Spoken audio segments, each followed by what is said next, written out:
Hello दोस्तों, दुमका ज्ञान जी के चैनल में आपका स्वागत है। जामताड़ा जिला चौकीदार से रिलेटेड कुछ सूचना आया हुआ है, आम सूचना आया हुआ है। उस सूचना को देखते हैं क्या आया हुआ है। यहाँ पे देखिए दिया गया है ना, जिला दंडाधिकारी सह उपायुक्त कार्यालय जामताड़ा। आम सूचना सूचना में क्या दिया गया है? सूचना में यही दिया गया है कि जो लिस्ट निकल गया है, किसको किसको एक्सेप्ट किया गया है, किसको रिजेक्ट किया गया है फॉर्म, वही सूचना दिया गया है। चलिए देखते हैं क्या क्या दिया गया है, किस आधार पर स्वीकृत किया गया है, किस आधार पर अस्वीकृत किया गया है। चलिए उनको थोड़ा सा देख लेते हैं। एतद द्वारा सूचित किया जाता है चौकीदार के पद पर नियुक्ति हेतु प्रकाशित विज्ञापन संख्या 1/2025 के आलोक में प्राप्त आवेदनों को स्क्रूटनी के उपरांत प्रकाशित विज्ञापन के शर्त जो शर्त रखा था उस शर्त के अनुसार से आवेदन को स्वीकृत और अस्वीकृत किया गया है। विज्ञापन में जो शर्त रखा गया था उस शर्त को पूरा करते हुए स्वीकृत और अस्वीकृत का लिस्ट जो है ना, जामताड़ा जिला का वेबसाइट पर प्रकाशित कर दिया गया है। आप लोग जाके जामताड़ा जिला का वेबसाइट में जाके देख सकते हैं किसको स्वीकृत क्या है और किसको अस्वीकृत किया गया है, मतलब किसको एक्सेप्ट किया है और किसको रिजेक्ट किया गया है, किस आधार पर। चलिए और देख लेते हैं। यहाँ पे दिया गया ना, प्रकाशित सूची के विरुद्ध अगर आपको किसी प्रकार का दावा आपत्ति अगर करना है ना, तो अंतिम तिथि है दावा आपत्ति करने के लिए। अंतिम तिथि दिया गया है 5/4/2025 तक आप दावा आपत्ति कर सकते हैं, शाम अपराह्न 5 बजे तक। ठीक है, आपको कुछ अगर दिक्कत लगता है, मेरा एक्सेप्ट नहीं किया है, रिजेक्ट कर दिया गया है, अगर आप वहाँ जाके दावा आपत्ति कर सकते हैं तो वो डेट दिया गया है, उस डेट में जाके दावा आपत्ति कर सकते हैं कि मेरा रिजेक्ट नहीं होना चाहिए, या तो नंबर मैट्रिक का नंबर में कुछ गलत हो गया है, या तो जाति निवासी में कुछ गलत हो गया है, तो उसको जाके आप लोग सुधार सकते हैं। मतलब ब्लॉक वाइज वहाँ पे टेबल बना हुआ है, उस टेबल में जाके आप लोग आवेदन दे सकते हैं, हाथों हाथ जमा कर सकते हैं। ठीक है, तो यही पे यहाँ पे दिया गया है, निर्धारित तिथि पर आवश्यक साक्ष्य सहित आवेदन प्रभारी पदाधिकारी सामान्य शाखा जामताड़ा के पद नाम से हाथों हाथ चौकीदार नियुक्त प्रथम तल समाहरणालय जामताड़ा में अंचल व चिन्हित टेबल पर कार्यालय अवधि 10 बजे से 5 बजे तक अपराह्न तक समर्पित करें। आप 5 बजे तक क्या करें, कुछ आपको दावा आपत्ति करना है तो जाके आप लोग दावा आपत्ति कर सकते हैं।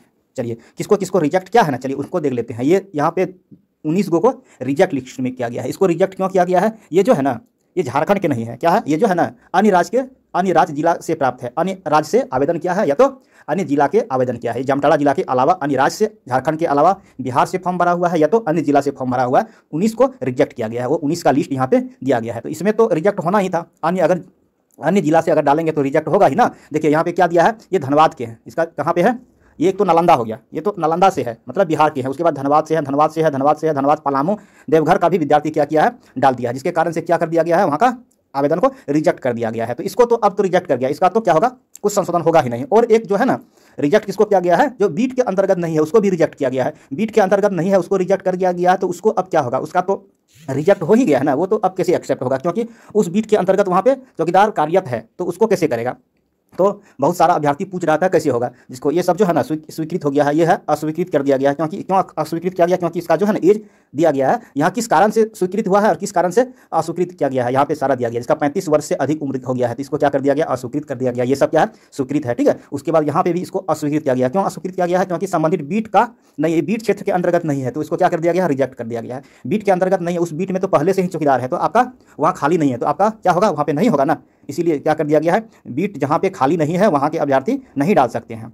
ये क्या हुआ, नोटिफिकेशन में डिटेल में दिया गया है, ये कुछ होगा नहीं। ठीक है, तो इसमें दिमाग लगाना सही नहीं है। जिसका बीट नहीं है वो उसका तो क्या होगा, रिजेक्ट होगा ही ना। इसमें दिया गया, देखिए यहाँ अस्वीकृत किया गया, रिजेक्ट किया गया। क्यों रिजेक्ट किया गया है, आवासीय प्रमाण पत्र नहीं है, आवासीय प्रमाण पत्र नहीं दिया है, तो इसको क्या कर दिया गया है, रिजेक्ट कर दिया गया है। लेकिन अब जो संबंधित डेट दिया गया है 15 अप्रैल, कितना 15/4 का जो डेट दिया गया, उस डेट में जाके आवासीय प्रमाण पत्र अगर लगा लेते हैं तो क्या हो जाएगा, एक्सेप्ट हो जाएगा। अगर नहीं लगाते हैं, आवासीय प्रमाण पत्र नहीं देते हैं, तो आपका क्या रह जाएगा, रिजेक्ट रह जाएगा। तो ये सब आप लोग को ये सब सुधार हो जाएगा। जिसका आवासीय प्रमाण पत्र में प्रॉब्लम है, जाति निवासी में प्रॉब्लम है, वो सब क्या होगा, सुधार होगा। जैसे इसका बीट संबंधित क्षेत्र नहीं है तो ये रिजेक्ट हो गया, ये एक्सेप्ट अब होगा ही नहीं। ठीक है, क्योंकि इस बीट में पहले से चौकीदार कार्यरत है, तो आपका यहाँ से आपका भरना ही नहीं चाहिए, भर दिया तो रिजेक्ट हो गया। ठीक है, ये जो है ना आपका ये वाला सुधार हो जाएगा। क्या नाम है ये आपका, जो है ना, जो भी है नाम उतना देखना नहीं है, ये सब क्या हो जाएगा, सुधार हो जाएगा। जिसमें आवासीय प्रमाण पत्र में जो प्रॉब्लम है उसका सुधार हो जाएगा। बीट के अंतर्गत क्षेत्र अगर नहीं है उसका तो सुधार नहीं होगा। बहुत सारा का एक्सेप्ट हुआ है, एक्सेप्ट रिजेक्ट तो बहुत सारा हुआ है। जो बीट के अंतर्गत नहीं है वो भी रिजेक्ट हुआ है। यहाँ पे देख लेते हैं, यहाँ पे दिया गया है ना, आवासीय प्रमाण पत्र 2017 का है, 17 का बना हुआ है, इसको क्या कर दिया गया है, रिजेक्ट कर दिया गया है। ठीक है, तो ये नया बनवा के क्या करना है, उसको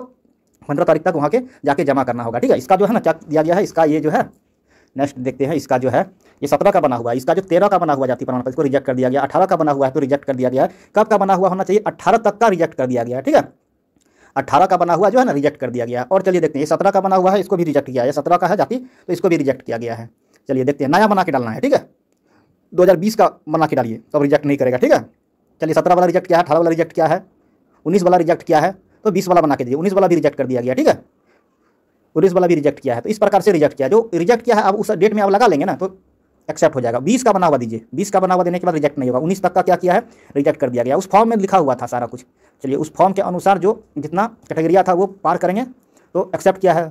उसके बाद बाकी जो है ना अस्वीकृत कर दिया गया, रिजेक्ट कर दिया। इसमें बीट की संख्या का उल्लेख नहीं है। आप बीट के अंतर्गत जो है ना कुछ प्रॉब्लम किए हैं तो ये सही करके आप लोग डाल के सही हो जाएगा, ठीक है। तो आप लोग के लिए क्या आ गया, खुशखबरी आ गया है, एक्सेप्ट रिजेक्ट लिस्ट आ गया है। उसके बाद आप दावा आपत्ति करने का डेट दे दिया गया है। उसके बाद क्या करना है, अब तैयारी में जुट जाना है, ठीक है। तो एक वीडियो मेरा प्रैक्टिस सेट का आ गया है। अब 2 दिन के बाद प्रैक्टिस सेट आएगा। वीडियो को देखिए, ठीक है। और क्या करना है, पढ़ाई करना है। पढ़ाई नहीं करना है तो एग्जाम नहीं निकलेगा। वीडियो को देखते रहिए, टेस्ट मारिए, मैथ पढ़िए। और क्या है, पढ़ना है, दौड़ना है, खाना है, कूदना है, और क्या इसमें वही है, दौड़ है। दौड़ना अभी से दौड़ लगा दीजिए, गर्मी का मौसम है, दौड़ना बहुत कठिन बात है, अभी से प्रैक्टिस कीजिए। चलिए वीडियो देखने के लिए धन्यवाद। चैनल को सब्सक्राइब कर लेना है, लाइक करना है, शेयर करना है, ठीक है। चलिए सपोर्ट भी करना है।